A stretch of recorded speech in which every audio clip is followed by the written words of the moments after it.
So, today I want to talk about libido because I think that this is such a warranted topic. It's something that so many people, especially women, struggle with, and it's not something we talk about enough, but it is something that affects our daily lives, and I think it's something that we beat ourselves up about a lot. Am I right? Because if you look at popular culture, I mean, let's be real, right? You're watching a movie, you're watching a show, and the people in the show are having sex like every other scene, right? And you're like, is this realistic? Like, he just got home from work, she just got home from work, and they're like ready to go every single time. And these people aren't just people in their 20s, right? These are people like in their 40s and their 50s and older.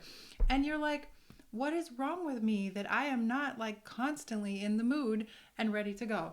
Right? Have you been there, ladies? Because I've definitely been there, and I've been like, no, that just can't be real. But it sets this like really, it puts a lot of pressure on us, right? It sets this big expectation, and also we want to have satisfying relationships. And we should have an appetite. We should have a libido. I mean, it's something that we should have, and if we don't have one at all, we need to investigate why that is, right? But with our fast paced modern lives and all the stress and all the toxins and chemicals that we are exposed to that wreak havoc on our hormones and, whacked out levels of cortisol, it doesn't surprise me that most people don't have a great libido. And I think people have lower libido at any age these days than we did a few decades ago, right? But there are some things, I have some secrets, some things that if you are experiencing low libido, because I have suffered from this too, especially after I had COVID a few years ago. Oh my goodness, my libido just absolutely tanked. My hormones got all out of whack and my libido tanked. My sensation was like gone. So I went from like being able to physically feel the sensation of an orgasm and pleasure to like basically have like knowing that it was happening but not feeling hardly anything. It's like it was muffled. It was like I didn't have that sensitivity anymore, and it was devastating.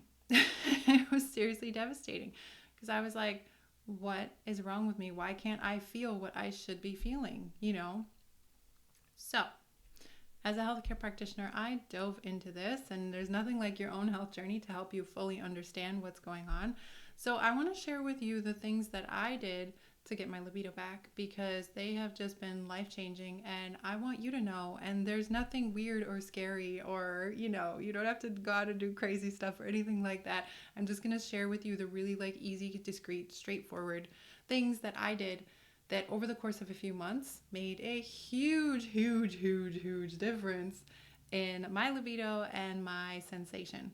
Oh my goodness, let me tell you, it's worth it. Because it should feel good. It shouldn't feel awful or meh. It should feel amazing, right? Yeah. So let's talk about it. Let's talk about it. So, what did I do? Well, obviously, you guys know me. This is the first thing I'm going to say. Your hormones, right? Hormones. I'm always talking about hormones, hormones, hormones, but hormones, this is a thing. Like, you need to have good levels of sex hormones, they need to be balanced. This is one thing that COVID really negatively impacted us. Is it really knocked people's hormones? Like a lot of women, their menstrual cycle was all out of whack. It just whacked out the hormones. It caused a lot of hormonal imbalances. It caused whacked out cortisol levels. So if your hormones are out of balance, that's going to really mess with your libido. So let's start by talking about testosterone and estrogen. So everyone knows testosterone. First of all, ladies, yes, we have testosterone. We need testosterone, right? Men have more than we do, but we need testosterone. Everyone knows we need testosterone for healthy libido, right? We also need testosterone for healthy muscle tone. And I'm not just talking about, this. I'm talking about your pelvic floor, right? In order to have a good quality orgasm, you need to have a healthy pelvic floor. Those are muscles, right? You need testosterone to have healthy muscle tone. You also need it to have good sensation and, of course, to have an appetite, to have libido in general. So you want to make sure you have good levels of testosterone. You need to have estrogen. We tend to think of estrogen as, not as like a motivating or, libido associated as, testosterone is, but you need estrogen for good vaginal lubrication. So if you want to be able to have moisture and wetness down there so it feels good in the moment, right, and there's not friction, you want to have good levels of estrogen. Estrogen helps keep our tissues healthy, and that's skin anywhere in our body, and moist, whether it's your skin, your eyes, your vagina. It helps keep that tissue nice and thick and healthy, and so that it doesn't get dry and thin, because when it's dry and thin, it's more prone to tear. If there's any type of friction, it's really uncomfortable and it can make sex painful, right? So you want to make sure you have good levels of estrogen to have nice, thick, healthy tissue that's capable of producing moisture when necessary. So, of course, my recommendation there is get your hormones tested, ideally with a Dutch hormone test. That's the testing that I use. It's the gold standard in the functional realm.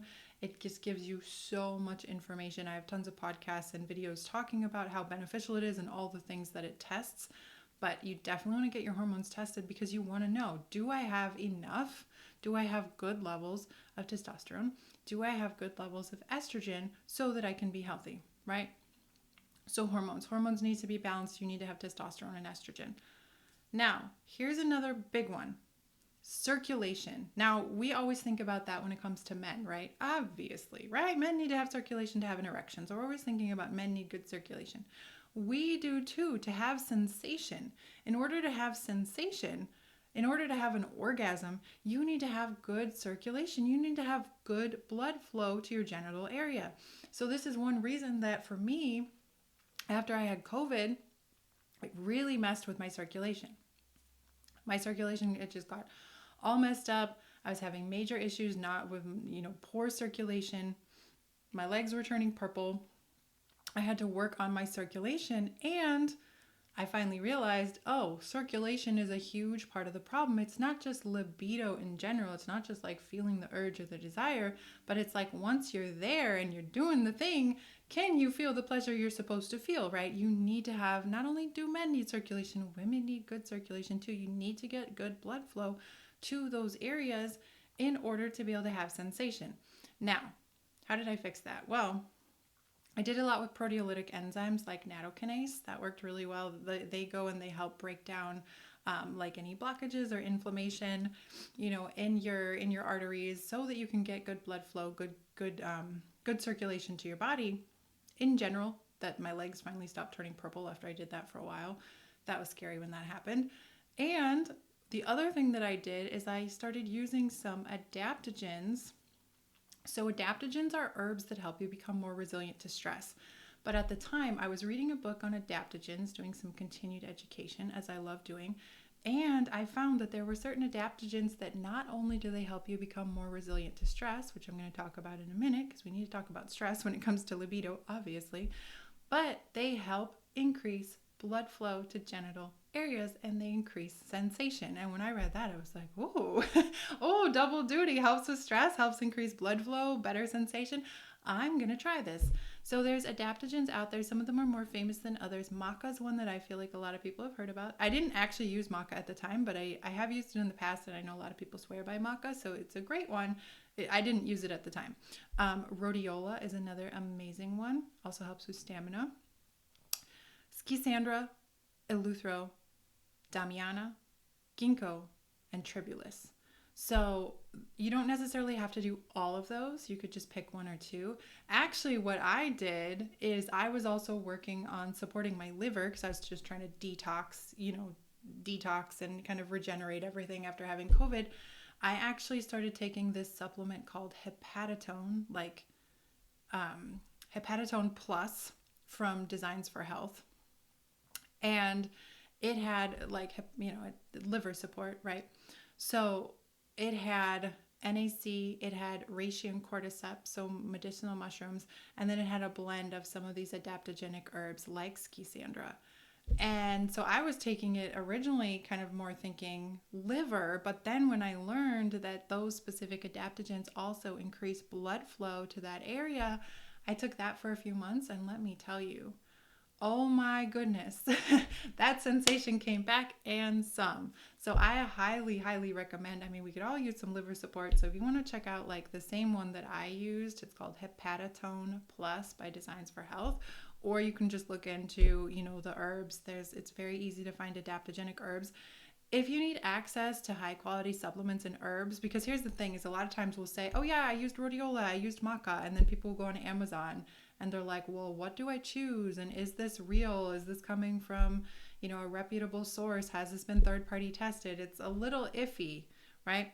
So what I always say is I have a dispensary, a practitioner account at the dispensary Full Script. It's basically like a pharmacy for high quality supplements. It's like going to a pharmacy but having them all be supplements and natural products.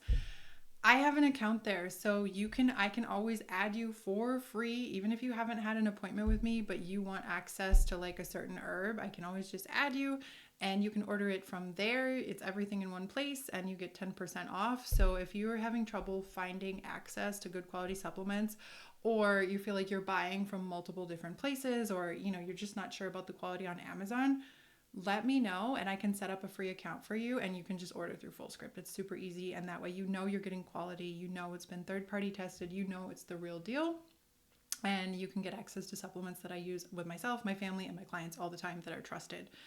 So if you want Hepatotone Plus or any of those other adaptogens, let me know, because they made an absolute world of difference for me. I want other women to know, if you have decreased sensation, it doesn't have to be like that. You can change that. There are natural, easy things that help bring that sensation back. And the added benefit is it also helps with stress. And this brings me to cortisol and DHEA. So we've all heard of cortisol. Cortisol is our stress hormone. DHEA is our stress recovery hormone. They're both made by our adrenals, which is why when you hear people talk about adrenals or adrenal fatigue or, oh, my adrenals, it's because your adrenals are in charge of making cortisol and DHEA.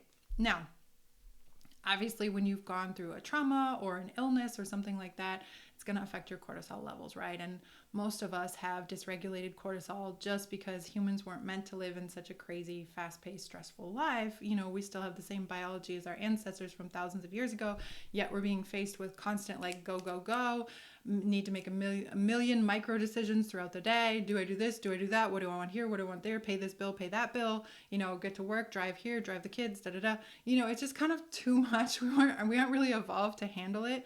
So most of us have, this impacts our levels of cortisol, right? Well, here's the thing.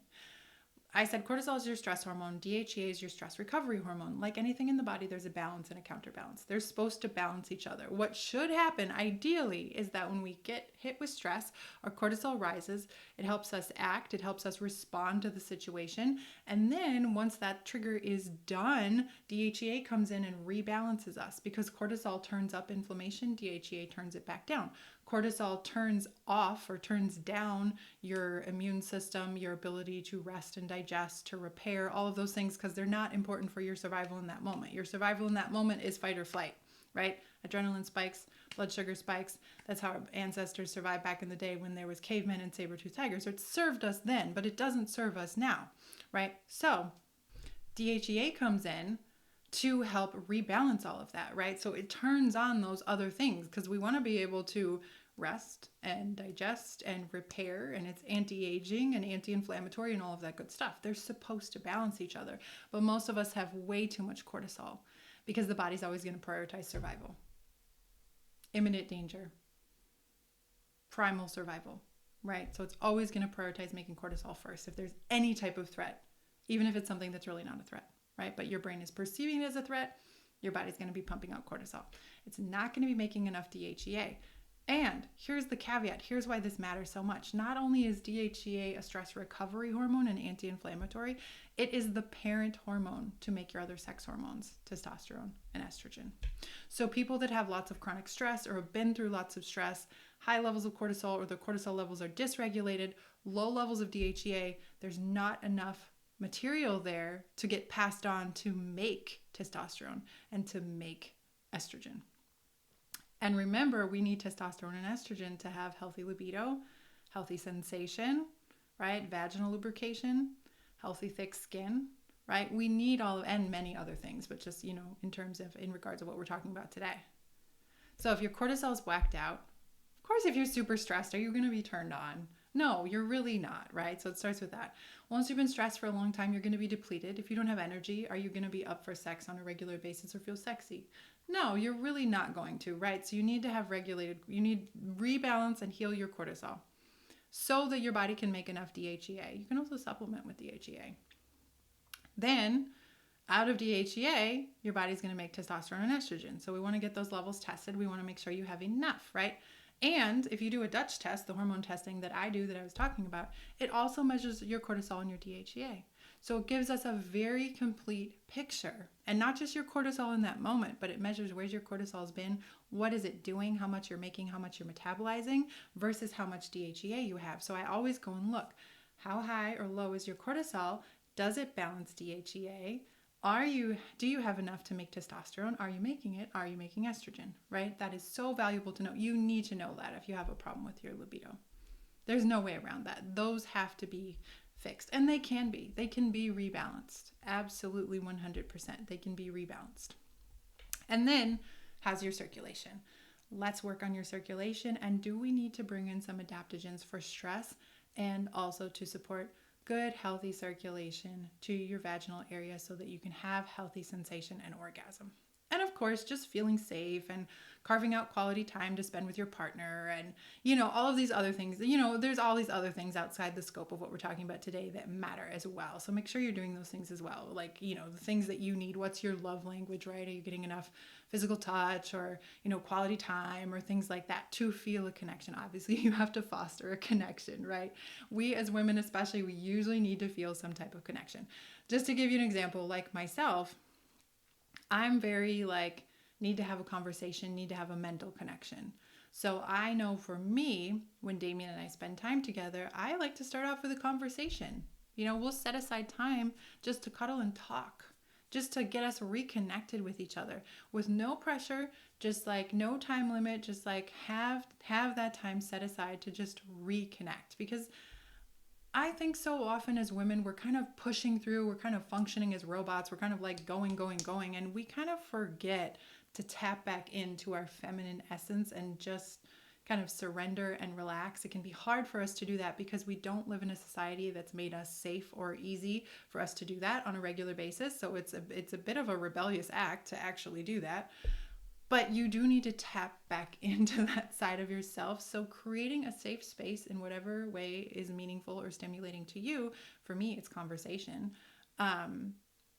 That just kind of sets the stage. Okay, we're reconnecting, we're talking, we're cuddling, I'm not being rushed kind of thing. I feel like if I wanted to talk for an hour, he'd be down for that. It doesn't take that long, but I'm just saying, you don't feel rushed, right? It's hard to feel sexy and to get turned on when you feel like you've only got 5 minutes and you gotta right? That's just, don't do that.